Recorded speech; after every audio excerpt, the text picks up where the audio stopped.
So what Sudan has become over the last decades post-colonially is a war economy.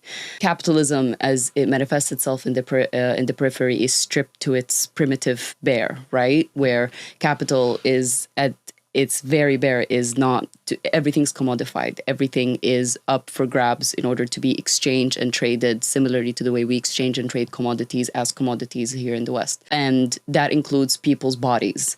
And that includes trade routes, that includes security, that includes healthcare, that includes minerals. Everything is to be commodified.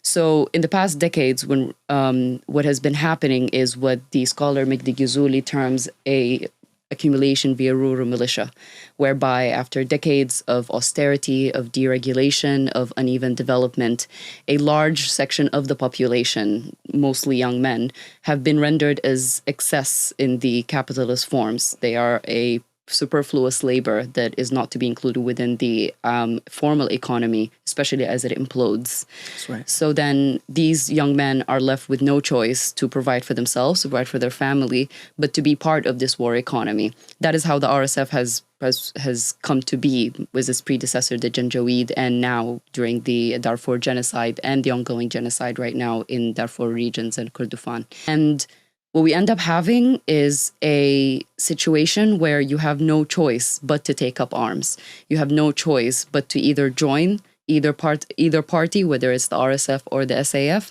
or you could join or try to access the emergency response rooms.